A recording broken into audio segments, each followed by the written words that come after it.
Ngapain sih Ras, ngapain sih? Aduh ya Allah, gue tuh emang pengen ngelawak sedikit gitu, tapi emang garing gitu loh, gimana gitu Pak ya. Ya biar ada sedikit selipan humor gitu, karena kan gue tuh orangnya baca berita mulu kan, jadi pengennya ada humor sedikit. Jadi makanya gue menggoblok-goblokkan diri gue sendiri gitu. Oke bentar, kita minum dulu bos. Itu loncat-loncat kayak gitu aja haus gitu, emang umur ya, faktor umur gitu. Gue bakalan coba untuk ngebahas dua berita ya cuy ya. Nah dua berita ini tuh sama-sama apa ya, bisa dibilang dari luar negeri gitu. Lumayan sedih juga dan juga lumayan aneh gitu. Apa sih bang beritanya gitu kan. Nah sekarang coy, kita bakal bahas lagi dua berita ya men. Seperti biasa, karena emang lagi banyak banget berita, jadi gua ngebahas berita itu gua gabung-gabungkan ya cuy ya. Biar apa? Biar banyak ininya gitu kan. Jadi mana berita yang pertama itu adalah tentang mobil ya yang nabrak pintu Masjidil Haram gitu. Sangat-sangat berdosa Anda ya, karena Masjidil Haram itu tuh dekat Mekah coy, dekat Ka'bah ya coy. Emang sekitaran Ka'bah gitu. Jadi ya orang yang bawa mobil nabrak pintu Masjidil Haram gitu. Gue juga nggak tahu men, itu konteksnya dia nabrak buat apa gitu kan. Dan berita yang kedua adalah tentang berita gempa di Turki men. Nah, ini berita duka ya bisa dibilang ya. Lumayan banyak korban jiwa gitu kan. Jadi makanya di sini gue bakal bahas berita ini ya sekalian untuk memberikan doa dan juga support buat warga-warga Turki yang sedang dilanda oleh bencana gempa gitu men, oke? Yo, halo man, kembali lagi bareng gue Spiras dan ya. Oke teman-teman, jadi filmnya gue bakal cerita kali men. Gue bakalan coba untuk ngebahas dua berita lagi aja ya. Seperti yang gue bilang di awal, yang pertama itu adalah berita tentang mobil yang nabrak Masjidil Haram, dan yang kedua adalah berita tentang gempa yang di Turki aja ya. Ini bener-bener lagi viral juga akhir-akhir ini gitu. Jadi makanya di sini berita yang pertama nih ya, kenapa dia bisa menabrakkan mobil ke pintu Masjidil Haram gitu, penyebabnya apa, konteksnya apa, dan kenapa bisa terjadi gitu. Nah, dan yang kedua adalah seberapa parahnya gempa di Turki gitu. Jadi hari ini kita bakal coba untuk simak bareng-bareng beritanya coy. Langsung aja kita ke beritanya coy, let's go. Oke men, jadi sekarang kita bahas dulu berita yang tentang mobil nabrak pintu Masjidil Haram ya coy ya. Nah di sini kita bakal coba untuk nonton dulu video YouTube ya, karena kita bakal coba untuk cari tahu dulu gitu ya penjelasannya apa gitu. Tapi gue heran coy di sini ya, kalian cuma nontonin orang nonton berita gitu. Oke, kita bakal coba untuk nonton berita ya men. Jadi di sini judulnya detik-detik mobil sedan masuk dan tabrak gate 89 King Fahad Masjidil Haram gitu. Oke, coba kita play dulu men. Nah ini dia bos. Wow, nggak, maksud gua itu kan ada pagar-pagarnya tuh. Pagar-pagarnya sampai keikut, bos. Dari video yang diposting di sejumlah media sosial terlihat sebuah mobil tuh, melaju kencang menembus barikade plastik kok di bisa halaman gitu loh maksud gua. menabrak salah satu pintu luar. Wow. Dalam postingan juga terlihat saat sejumlah orang berusaha mendorong kendaraan menjauh dari kompleks masjid.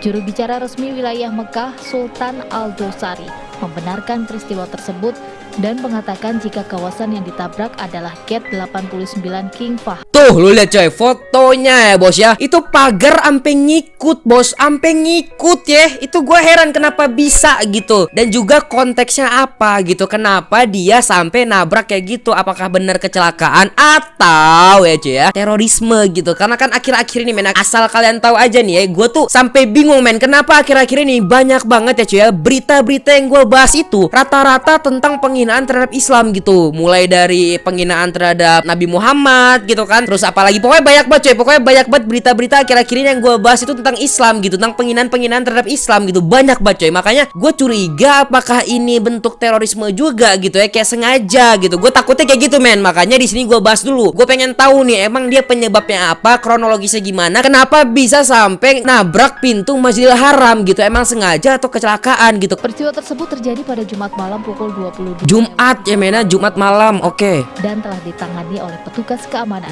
Al-Dosari juga memastikan tidak ada korban jiwa. Alhamdulillah, nggak ada korban jiwa ya cuy ya. Yang dikabarkan seorang warga negara Arab Saudi telah ditangkap. Oh udah ditangkap, oke, bagus. Udah siap kita nonton videonya. Sekarang kita coba cari tahu dulu dengan membaca beritanya ya ini. Ini tuh persis banget seperti Anda melihat bapak Anda baca berita ya. Gue baca berita doang tapi gue upload ke YouTube ya bos. Bedanya gitu doang coy. Padahal ini sama aja kayak gue tuh ngebaca berita doang, kayak bapak-bapak baca berita ya udah gitu kan. Tapi nggak apa-apa men. Sekalian gue ingin menyebarkan informasi ya. Apa salahnya gitu kalian nonton informasi daripada kalian nonton video drama nggak jelas gitu kan. Apalagi drama TikTok gitu. Banyak banget akhir-akhir ini, mending kalian nonton video kayak gini gitu, dapat informasi, dapat ilmu baru ya pak ya. Jadi di sini kita baca judulnya men ya. Otoritas Arab Saudi sebut mobil tabrak Masjidil Haram hanya kecelakaan. Benarkah pelaku alami ini? Oke, jadi di sini katanya hanya kecelakaan, bos. Dalam video yang viral tampak pria yang disebut warga Arab Saudi. Oh, berarti yang nabrak itu tuh warga Arab Saudi sendiri ya, men. Ini menggunakan ihram. Oh, dia nabrak tapi dia menggunakan ihram gitu. Lantas benarkah jika pria ini mengalami gangguan jiwa atau mabuk seperti informasi yang beredar? Oh iya, bisa jadi ya, cuy. Juru bicara Gubernur Wilayah Mekah Sultan Al-Dosari membenarkan kejadian tersebut. Menurutnya itu adalah sebuah kecelakaan di mana sebuah mobil menabrak salah satu gerbang masuk Masjidil Haram. Dan juga mena akhir-akhirnya kan emang lagi corona gitu. Jadi emang sekitaran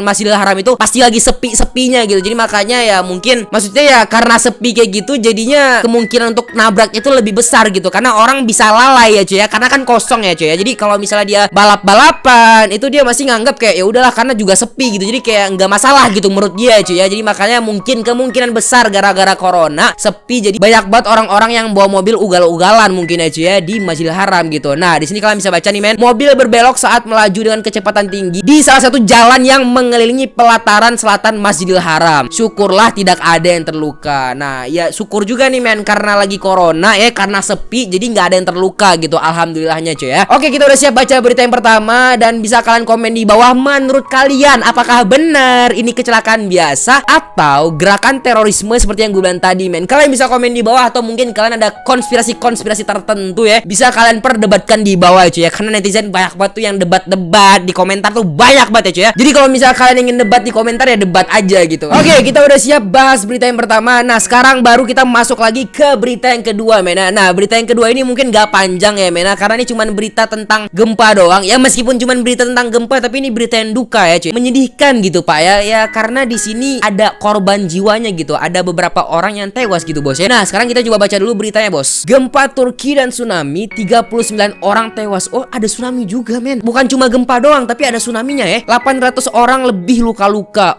Wow, hampir 1000, bos ya. Hampir 1000, Pak. Itu lumayan banyak ya. Itu bukan jumlah yang sedikit gitu, men. Oke, coba kita baca beritanya ya. Gempa pada Jumat. Ya Allah, Jumat juga, Pak. Di hari yang sama terjadi dua adegan ya, cuy. Terjadi dua berita berarti di hari yang sama nih. Berita yang pertama nabrak mobil ke Masjidil Haram. Berita yang kedua tentang gempa Turki. Berarti emang di hari yang sama ya, cuy. Terjadi dua berita seperti ini gitu. Berita dari luar negeri yang bener-bener heboh gitu kan. Oke, coba kita baca. Ini kebetulan banget, cuy ya. Kayaknya kebetulan banget bisa sama gitu harinya. Gempa pada Jumat 30 Oktober yang melanda pantai Aegean Turki dan utara pulau Yunani Samo. Adapun gempa pada Jumat lalu ini telah merobohkan bangunan di Izmir, kota terbesar ketiga di Turki. Getaran gempa bumi bermagnitudo 7 tersebut, oh berarti 7 skala Richter apa ya? Gue juga nggak tahu nih, men. Tapi kita baca dulu, coy ya. Gempa tersebut juga telah menewaskan setidaknya 39 orang dan melukai lebih 800 orang hingga saat ini. Ya buat keluarga-keluarga yang ditinggalkan ya, gue juga nggak tahu nih mereka nonton apa kagak ya. Tapi intinya gue pengen mendoakan aja semoga sabar gitu ya, tabah gitu ya, semoga nggak terjadi lagi ke depannya gitu. Karena ini bener-bener kayak berita yang duka banget gitu, karena sampai ada korban jiwanya gitu, men. Dan juga banyak banget bangunan-bangunan yang sampai roboh gitu, men. Gempa ini juga sempat memicu tsunami kecil di distrik Seferi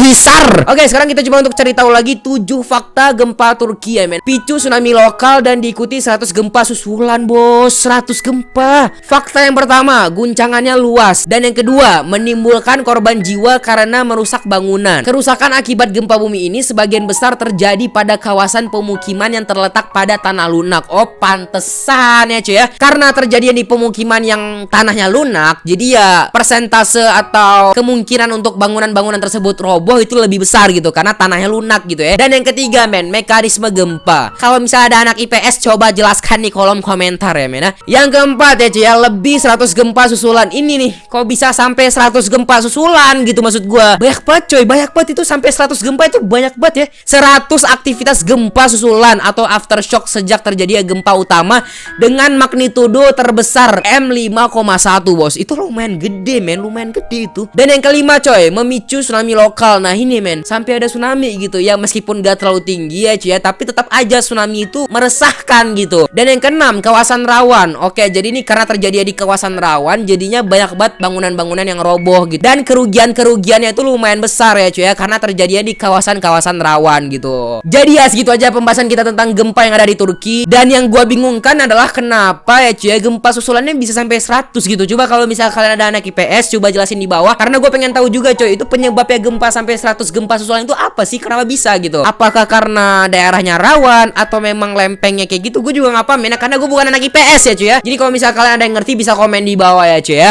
Oke men, kita udah siap bahas 2 berita ya cuy ya. Nah berita yang pertama itu adalah tentang mobil yang nabrak Masjidil Haram. Kalau misalnya kalian ada pendapat sendiri tentang berita tersebut, bisa komen di bawah. Pelakunya itu sedang diinterogasi dan sampai sekarang kayaknya belum ada update beritanya cuy ya. Jadi ya buat kalian semua yang ada kesimpulan atau pendapat sendiri, opini pribadi, bisa komen di bawah ya cuy ya. Dan untuk berita yang kedua, gue pengen bilang, mungkin ada orang-orang Indonesia yang tinggal di Turki ya cuy ya. Gue pengen bilang, semoga kejadian-kejadian tersebut gak terulang lagi, dan semoga orang-orang Indonesia yang ada di Turki gak ada yang terluka, gak ada yang meninggal men ya, amin gitu. Dan juga buat keluarga-keluarga yang ditinggalkan, misalnya ada saudara-saudara kalian atau teman-teman kalian atau ya orang-orang yang kalian kenal di Turki dan meninggal, banyak-banyakin sabar. Dan juga di sini gue berdoa semoga nggak terjadi lagi bencana yang serupa gitu coy. Oke, yaudah guys ya, segitu aja pembahasan dari gue. Jangan lupa di like, subscribe, dan komen di bawah kalau misalnya kalian ada pendapat sendiri. Dan juga kalau misalnya kalian ada requestan video apa yang enak gue bahas, bisa komen di bawah ya cuy ya. Dan jangan lupa beli membership ya cuy. Oke, yaudah guys ya, segitu aja pembahasan dari gue. Jangan lupa di like, subscribe, dan see you in the next video, and bye bye.